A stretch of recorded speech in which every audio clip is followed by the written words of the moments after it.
All right, we got it to work.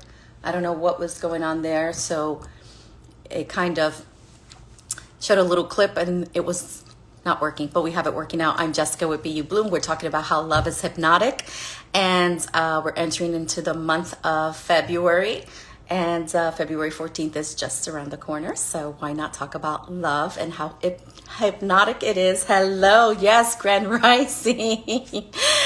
Oh, I love that. I love that.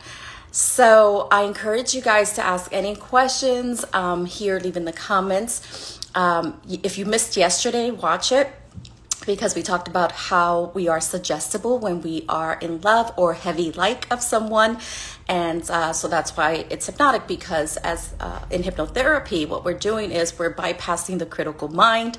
And when you're in love or a passionate like or desire, the critical filter of the brain is not really processing, let's say that. And it's also the reason why they say don't make decisions when you're emotional. The same exact concept. Does that make sense, you guys? Yeah. So this is information that you could use not only in relationships when you're working through things, but also in your workplaces and even in your friendships. And we're all human and we all get emotional. And then a few days pass and then your logical brain kicks in and you're like, why did I say that? Or why did I do that? Or why did I tell that person that maybe I'm just dating, or maybe that was too much, right? We've all experienced that. Have grace for yourselves, my loves. Okay, so let's talk today about compromise and how you do that, how you get both of you to come to a win-win, right? And to feel really good about it.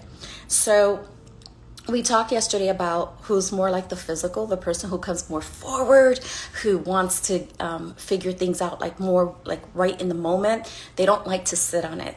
A physical, when they're working, they're still thinking about their problems with the person that they love, because they're so heart-centered, And if that's not right, the rest in their day kind of is dependent upon getting a resolution on that. Can anyone relate to that? That's kind of how I've been traditionally before. I've worked with my own brain to retrain myself in other ways, let's say. That's why I'm an expert in brain training, because we need to override some of our tendencies. But what I love about us physicals is that we do love hard, and we are very expressive in our love. And we even show it to strangers. We will hug a stranger. We will hug a tree. I have been known to do that. Yeah, I totally relate. When your brain is having a rough time keeping my heart in check, that is so powerful. My brain is having a rough time keeping my heart in check, and that's because the heart center is so powerful. We talked about that too in a past video. Actually, I don't know if I even posted that video here. I'm going to post it. I still have that. So here's the thing, specifically I want to address with that. So you know how the heart's electromagnetic energy field is more powerful and communicates more so to the brain than the other way around. But what happens is when we get very emotional about something, we kind of skew the wisdom of our heart a little bit, a lot of it sometimes. And, what we want so badly, sometimes, I don't know everyone's personal situation, so please know this is very generalized. Just take what you need and throw away the rest, okay?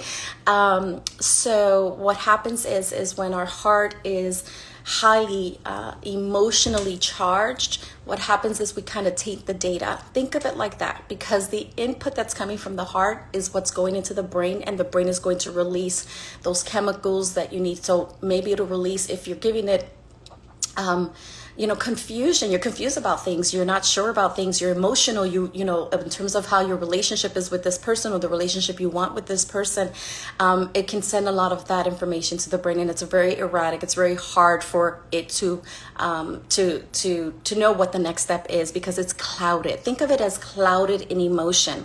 So what we need to do is we need to remove the emotion. I know, my loves, I know that's so hard, especially for physicals, because we're not as headspace, we're not as logical and processing in our head. So we need to kind of remove that emotion and say, okay, you know what, if I can't do it right now, I'm going to give myself time to process and to get more reasonable and more rational. Time does give us that, okay? Even when we go through heartache, time really does give us that time to process and look back and be like, wait, I was putting this person on a pedestal and giving them traits that they didn't even earn. They didn't even earn those adoration traits that I gave them. I thought they were so amazing. And I would say things like, they always have been so great, or they always were there. And when you really look at it, you're like, well, is it really always, or do I really need to logically think about it? So just just you knowing cognitively that this happens and you can kind of skew your heart is already a step in the right direction. And you can just say, let me tell you what I did too. I'll answer that too. What I did too was, at one point, because I have such a strong relationship with God, and that's sort of where I go, especially when I'm struggling, when I'm going through some difficult things. And I said to him one day, I literally said, I'm going to give you my heart. Handle it. I'm going to put it in your hand. And I imagined and visualized it. And I took the moment of like a ceremonial moment, because I don't know what to do with it right now. It's painful. It's hurting me so much. So I want to give you my heart. And when you know that I am responsible to handle it with care, when you know that I am responsible to give it to someone that really deserves my heart, then give that heart back to me to have ownership over it. And that changed everything for me. So everyone's going to have something different that works for them. So removing the emotion was a question. How do you remove the emotion? First, time, and allowing time to happen, because don't make a move. Because if you make a move, you're going to, have you ever made a move out of emotion and you kind of spiral more out of control? Like you feel worse, you really, really, really feel worse about it because you acted just purely on, a lot of it is ego. So that's another place to go. Another thing is to say the truth. Write it out if you have to. Like I did this exercise with someone just 2 weeks ago who's going through heartache. And I said to that person, explain to me the relationship. And as she walked me through the situation, she was using a lot of always and nevers and things like that. You need to be very mindful of the power in the words that you use. Right? So you have to, if you always say like, this person's always this or always that, or this is the person that I know is for me, I feel it. And I know that God put this person in my life. It's interesting because when I know those people for a long time, I can bring them back and say, but you said that about the other person and the other person before that. So you have to ask yourself and be honest with yourself. Where am I in life? And am I seeking love to the point where I am just hoping for a person to come into my life? And what you really want is the person, the right person, the complementary fit that fits with you, that brings out the best side of you. You need to talk to yourself as your own mind coach. Does this person bring out my best traits? When I'm with, do they make me feel like where I'm not in trauma or where I'm spazzing out at things, because if everything you're feeling is very reactionary, it might fall in a place where it's not a healthy situation for you. We're just desperately wanting it more badly than what we really need from that relationship. And so I always say, be willing to release and let go and allow space and grace for clarity to come. You need clarity to come. So you need to get away from the emotion and start thinking logically. Hi, Dr. Gar. I love you so much.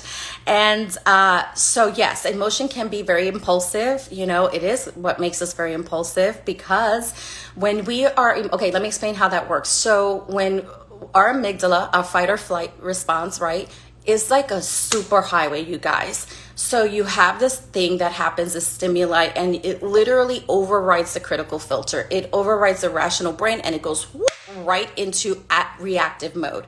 The only way to intercept it is to take a breath, like when you want to contact that person or you want to resolve that issue right away. Take a breath, and if you have to take multiple deep, slow breaths, and you're going to say, I'm connecting my mind with my body. That's something that I actually read beautifully in a Buddhist text that I've been looking at because, I'm Christian, and but Buddhism is there's a lot of mental practices that are so beautiful that I find. And to connect your mind and body together so you're in the present moment, take a pause and ask yourself, if I did that thing or if I expressed that way, would that be the optimal expression of who I am? Does that represent me in the best light? The same thing happens in a workplace, you guys. It's all relevant. You know, you want to react to something. And this happened to me not too long ago with a situation. And I could feel, you know, right here in the pit of my stomach and in my solar plexus, I could feel myself ready to just pounce and react. I mean, I'm still Puerto Rican from New York in the projects, right? And I said, no, you know better than that. And I said, you need time, you need a pause, an intentional pause. You need to sit on this, and you need to get to the clarity of your mind to use all of your mind power. You need to use, because when you're so focused on the issue, you're compartmentalizing your brain. You're only using some of your assets, your mental power. That's it. And that's scientifically proven. I need your brain to organize itself so that it can take over what's going on emotionally. And let me tell you, when you do that, I gave myself literally for that 2 days. Was it hard? Yes. It was painful because I wanted to, like, my ego wanted to protect myself and speak up for myself. And guess what? Because I sat on it, I woke up 2 days later and I had the answer. And I said, wow, this is how I'm going to present it. This is how I'm going to get everybody to see what it is that I'm saying. And sure enough, that situation turned out beautifully. And that's how I will always approach it from then on. Same thing in relationships. Real quick before I get off what I initiated with a spouse or a partner or relationship that you're in, where you both know you're in the relationship. Laugh out loud. We have to laugh. Hey, I've been in relationships sometimes when the other person doesn't know they're my boyfriend. Have we not ever thought we were in something more significant than we were really in? So same thing happens, you know, the partner might be somebody who is more head space, you're more heart space. You are instinctual. You want to respond and react from your instinct, but the person is head space and they need that literal space from you to process and to think about what it is that is the presenting disagreement or issue. And you should give them that space, because otherwise they feel sort of choked and sort of that they feel like they just have to come up with an answer just to make you happy. And you don't want that. The best thing, even in therapy, is to have someone come up with their own answers, because you are most suggestible to you. Yes, in love, you're suggestible to the other person, but overall, clients are suggestible. We all are too. We think we're always right. So if we can guide someone to figure it out, even if you know the answer for them, you guide them to figure it out for themselves. That is what causes much better outcomes for the client and long-term change, because they know how to do it for themselves now. You can't think for them. So that's sort of the process that I work through when I'm working with clients. So giving space, and then the people who are headspace in relationships, what I'm asking you, for us physicals, you got to make sure that we don't go into some crazy trauma like, oh my gosh, this person doesn't love me, this person doesn't care. If you love and you care, let them know. Say, you know what, I really love you, I really care, and I'm in this with you. I'm not going anywhere. I just need time to process, and I'll get back to you. Let's talk about this on Friday. Let's set it up that we're going to talk about it. You ease that person. That person can go to work. They can focus on what they're doing.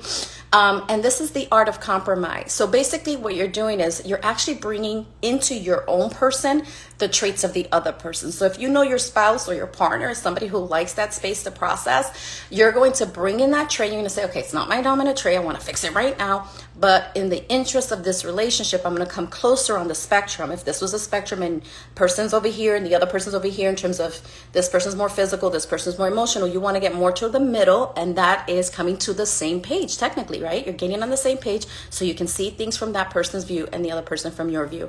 And when you master that, you're going to find that your engagements and disagreements are very healthy conversations, and they transition into a much more, it's actually more interesting process. Like, hey, I feel like we're disagreeing on this. Let's approach it in a more productive or proactive way. So I hope that was really helpful for you. Yes, God said anything is possible through Christ. Thanks, Doc. Great advice. I appreciate that so much. And is it possible for me to transmit an abundance of love from my heart to you, for you to feel it and think of me? I'm just curious. So you can't cause, what the person feels is not really think of it as, what is your objective, right? If my intention is to send love from my heart to another person, It is to give without the intention and expectation of receiving. And that's in anything, and that's in the word. And I know the person asking me this, we are people who love God. And so with the intention is like, when we send healing across the world, which is something that is heavily starting to be more studied, what happens to us physiologically, biologically, and down to our cellular responses and how our cells express. So you send that love without any attachment, or that healing without any attachment to the outcome. Because if we really are releasing to God and saying, like, I want to send this love to this person, sometimes a good example is sending forgiveness to someone that has really hurt you so painfully. They don't even have to know that you're doing it. But what is found in the research is that when you do it, physiologically, and even your brain structure and your brain chemistry is impacted by it. Your physiological responses is benefiting from it. So when you really love your neighbor, how your body physiologically responds is incredible. The way you're designed is really to care for others, because your body's going to physiologically respond right back to you. So do it without any other intention, but that I just literally want to send love and light. So if she says, let me clarify this. I asked because I'm convinced someone is doing that to me. Okay, you special being. Okay. So if you have access to beyond your five senses, which I love when I see this happen. If you have access and you're really in tuned, you may be feeling that. You might even sense it. I've expressed that and reached out to the person, a person that I was friendly with, and we have that we were able to reach out to one another in that kind of way, and said, I feel like you're really holding me in a positive space, like you're praying for me. And the person said, I've been doing that for months. And I was like, I receive it, so you might be literally in tune with that. I just want to advise, again, and I'm not a relationship therapist or anything like that. This is from my specialty that I am sharing this with you.